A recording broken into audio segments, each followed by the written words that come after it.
the edge of the Arabian Sea, where land whispers আরব সাগরের stories of কিনারায় empires যেখানে and ভূমি legends, সাম্রাজ্য আর কিংবদন্তির গল্প ফিসফিস করে, সেখানেই অবস্থিত পাম্বোরার শহর। an ancient city, a forgotten port, একটি প্রাচীন নগরী, একটা বিস্তৃত বন্দর আর সিন্ধুর সমৃদ্ধ সাংস্কৃতিক ঐতিহ্যের জীবন্ত সাক্ষী। Once a thriving port city, Bambora is এক সময়ের জমজমাট বন্দর শহর, ধারণা করা হয় বাম্বোরার ইতিহাস হাজার বছরেরও বেশি পুরনো। এটি ছিল বাণিজ্য, সংস্কৃতি ও বিজয়ের প্রবেশদ্বার, যেখানে সভ্যতাগুলো মিলিত হতো আর ইতিহাস লেখা হতো। নমস্কার, আমি হচ্ছি শর্মাদ আলী ভগত। আমি ডেপুটি কমিশনার ঝাকটা। বাম্বোর ড্রাইভের এই উদ্যোগের সাথে আমি ব্যক্তিগতভাবে পর্যটন শিল্প এবং ঐতিহ্য সংরক্ষণ ও প্রচারে অত্যন্ত গভীরভাবে আগ্রহী। তাই আমি মনে মনে ভাবলাম, এই বাম্বু গাছগুলোকে সংরক্ষণ করার জন্য একটা বিশেষ উদ্যোগ নেওয়া প্রয়োজন। তাই আমি সেই নির্দিষ্ট স্থানে উপস্থিত হলাম এবং দেখলাম যে সেখানে একটা ছোট খাড়ি রয়েছে, যেখানে বেশ অনেকখানি পানি জমে আছে এবং সেই পানিগুলো ধীরে ধীরে পুরো এলাকায় ঢুকে পড়ছে। তারপর যখন আমি সেখানকার স্থানীয় লোকজনের সাথে সরাসরি কথা বললাম, তারা আমাকে জানালেন যে বাম্বোর সাইটে সংরক্ষণের জন্য আগে কোনো ধরনের কার্যকর পদক্ষেপ বা উদ্যোগ গ্রহণ করা হয়নি। তাই আমি এখানে সব বিভাগ, বিশেষ করে ম্যানগ্রোভ বন সংরক্ষণের জন্য বন বিভাগকে একসাথে কাজ করার জন্য সমন্বয় সাধন করেছি। কারণ এই জেলা ত্রিপল মূলত একটি বিশাল এক উপকূলীয় এলাকা নিয়ে গঠিত, যা কেট্টি বন্দর পর্যন্ত অনেক দূর পর্যন্ত বিস্তৃত। তাই আমরা বিভিন্ন বিভাগের সাথে সমন্বয় করেছি এবং তারপর সেখানে গিয়েছিলাম, একটি ড্রাইভ পরিকল্পনা করেছিলাম, ঠিক খাড়ির কাছে গিয়েছিলাম এবং এটি ছিল প্রতীকী একটি ড্রাইভ। তাই আমরা প্রতীকীভাবে প্রায় 1000টি ম্যানগ্রোভ গাছ লাগিয়েছিলাম এবং এটা ছিল মাত্র শুরু দীর্ঘ 4-5 মাসের একটি ড্রাইভের। বাম্বোর শহরটি খ্রিস্টপূর্ব প্রথম শতাব্দী থেকে শুরু হয়েছে, খ্রিস্টীয় 13তম শতাব্দী পর্যন্ত।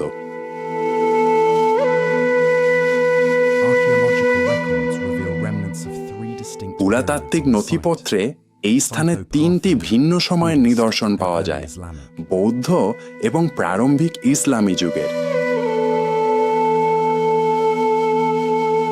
এরপর শহরটি ধীরে ধীরে জনশূন্য হয়ে পড়ে ইন্দাস নদীর গতিপথ পরিবর্তনের কারণে 13তম শতাব্দীতে।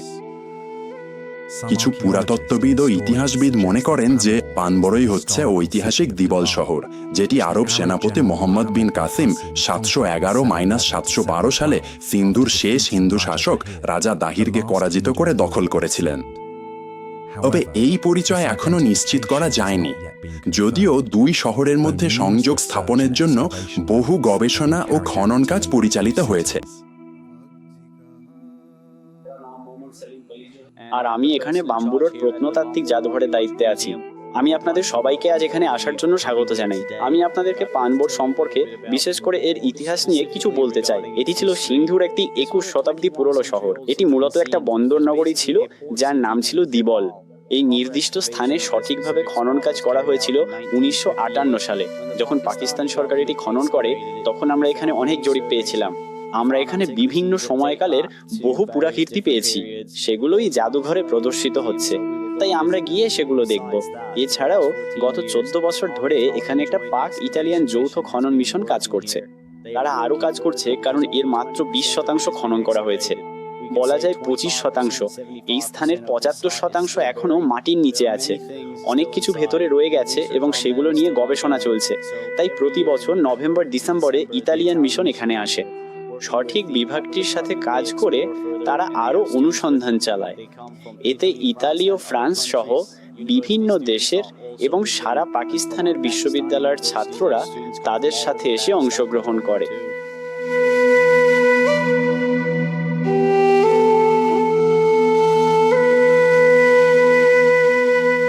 বাম্বর জাদুঘর একটি প্রত্নতাত্ত্বিক জাদুঘর, যা বাম্বার, সিন্ধ, পাকিস্তানে অবস্থিত।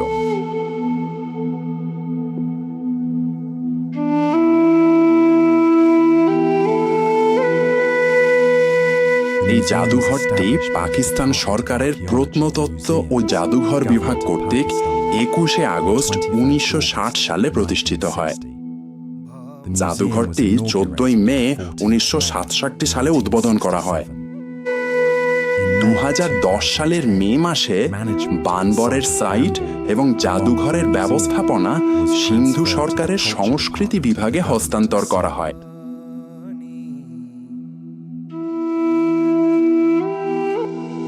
আমি মোহাম্মদ খান ওয়েমান, আমি টাটা সিটির বাসিন্দা।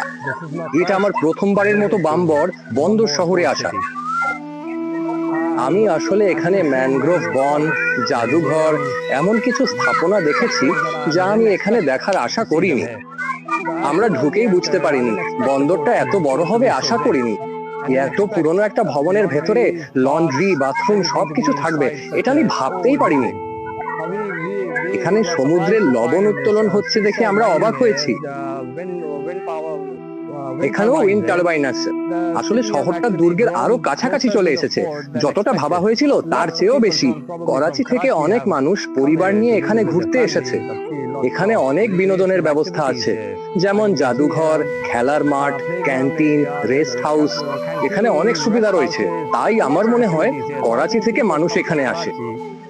সাধারণত পরিবার আর বাচ্চাদের নিয়ে ঘুরতে আসে। তারা অবশ্যই ইতিহাসে আকৃষ্ট হয় এবং পরিবার নিয়ে বড় লম্বা একটা রোড ট্রিপে এখানে আসতে চায়। আর যখন তারা এখানে আসে তখন সমুদ্রের এত কাছে তারা হয়তো ভাবেনি যে এটা একেবারে সমুদ্রের পাশে হবে। এত বছর পরেও এটা এতটা অক্ষত থাকবে আমি ভাবিনি। এটা আসলে মাকলি নেক্রোপলিসের চেয়েও পুরনো। আর আমার মনে হয় আমরা যত জায়গায় গিয়েছি তার বেশিরভাগের চেয়েও এটা পুরনো। আমি বলবো এই দুর্গের ব্যাপ্তি বোঝার জন্য, অনুভব করার জন্য আপনাকে অন্তত একবার এখানে আসতেই হবে। আমার মনে হয় ভিডিওগুলো আসল চিত্রটা তুলে ধরতে পারছে না। এই পবিত্র ভূমিও এখনো চিরন্তন প্রেমের গল্পে মুখরিত শাসুই পুনুনের অত্যন্ত করুণ প্রেম কাহিনীতে। ভক্তি আর আকাঙ্ক্ষার এক গল্প যা আজও সিন্ধু জুড়ে প্রতিধ্বনিত হয়।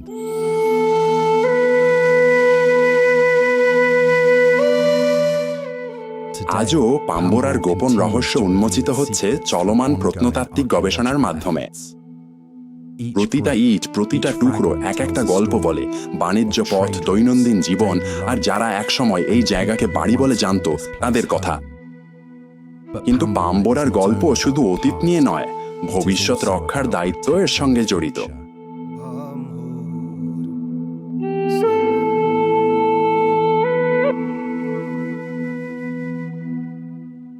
প্রাচীন ধ্বংসাবশেষ ঘিরে রয়েছে সমৃদ্ধ ম্যানগ্রোভ বন, যা উপকূলীয় জনগোষ্ঠীকে রক্ষা করে এবং সামুদ্রিক জীববৈচিত্র্য টিকিয়ে রাখে। এগুলো অত্যন্ত গুরুত্বপূর্ণ পরিবেশগত ব্যবস্থা।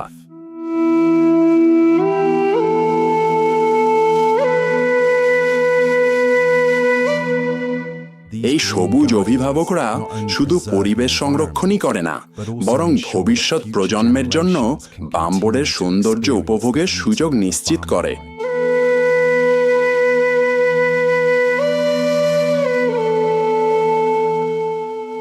আমার নাম মোহাম্মদ আসলাম। আমি এখানে বাহাম্বরের দায়িত্বে কাজ করি। আমি একজন সাইট অ্যাটেন্ডেন্ট এবং প্রায় 20 বছর ধরে এখানে আছি। হ্যাঁ, এই ম্যানগ্রোভ গাছগুলোর বেশিরভাগই স্বাভাবিকভাবেই অনেক পুরনো এবং অনেক দিন ধরে এখানে রয়েছে। আর নতুন চারা গাছগুলো যেগুলো সম্প্রতি লাগানো হয়েছে সেগুলো ডিসি সাহেব লাগিয়েছেন, ডেপুটি কমিশনার। এগুলো গাছ, আর গাছ সাধারণত খুবই উপকারী, কারণ এগুলো সমুদ্রকে এগিয়ে আসা থেকে বাধা দেয়।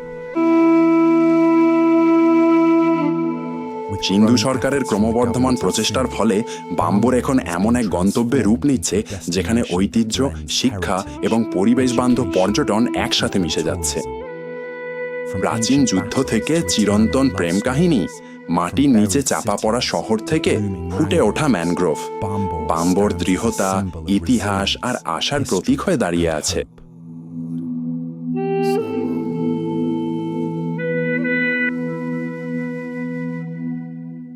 এই চিরকালীন ধ্বংসাবশেষের ওপর সূর্য অস্ত যাওয়ার সময় একটা বিষয় স্পষ্ট হয়ে ওঠে। বাম্বো শুধু একটা জায়গা নয়, এটা এমন এক গল্প যেটা বলার অপেক্ষায় আছে। আবিষ্কার করুন বাম্বোর, যেখানে অতীত বেঁচে আছে আর ভবিষ্যতের শুরু।